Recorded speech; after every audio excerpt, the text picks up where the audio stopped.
Сәлеметсіздер ме? Сіздермен бірге Нанакай каналындағы Лейла. Біз сызықтық теңдеулерді шешіп көрсету үшін бірнеше кішігірім видеолар жазамыз. Бұл номер біріншісі. Бірінші мысалға келетін болсақ, x қосу 5 тең 20, яғни бір санға 5-ті қосқан кезде 20 шығады. Бірінші тәсіл бойынша мынаны елестетіңіз. Екі қала бар. Біреуі теңдеудің немесе теңдіктің сол жағы, екіншісі оң жағы. X барларды солға, ал қалған сандарды оңға қарай көшіреміз. Сонда X өз қаласы жағында қала бергендіктен өзін жазып қоямыз. Сосын тең біз үшін ол мост. Енді 20 өз қаласы жағында тұр. Сол үшін 20-ның өзін жазып қоямын. Плюс 5 қайда кетеді? Оң жаққа кетеді. Сол үшін плюс 5-ті мына мосттан өткізген кезде минус 5 болып кетеді.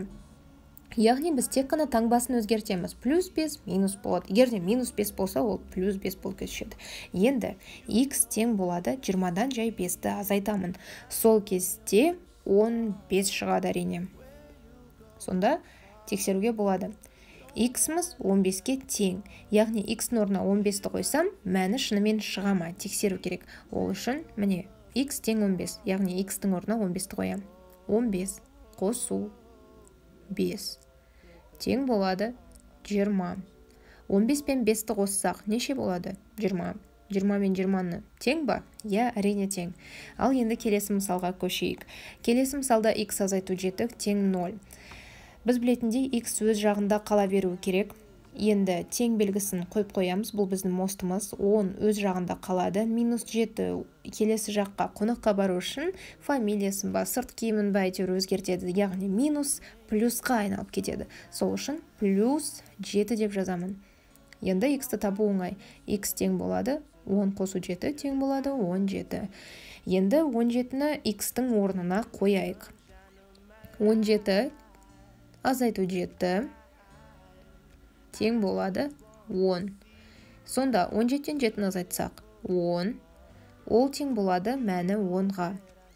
Ал енді сіздердің кезектеріңіз. Екі теңдеу берілген жәнегі елестету тәсілі бойынша осыны шығарып көріңіздер. Ал видеоны тоқтата тұрыңыздар.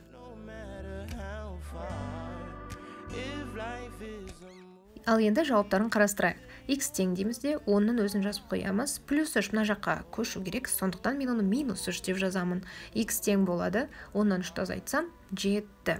Жауабы 7 шықты. Келесі x минус 4 тең 7. X өз жағында болғандықтан x-ті жазып қоямын. Тең деймін, өйткені 7 өз жағында тұр. Енді минус 4-ті көшіруім керек. Минус 4-ті көшірген кезде оның таңбасы өзгереді де плюс 4 болып кетеді. X тең болады. 7-ге 4-ті қоссам 11.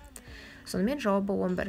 Егер де бір қиындықтар болса, немесе түсініксіз, немесе жауабы шықпай қалса, комментарийға жазып жіберіңіздер. Біз жаңадан видеолар түсіріп түсіндіреміз. Рахмет. Сау болыңыздар.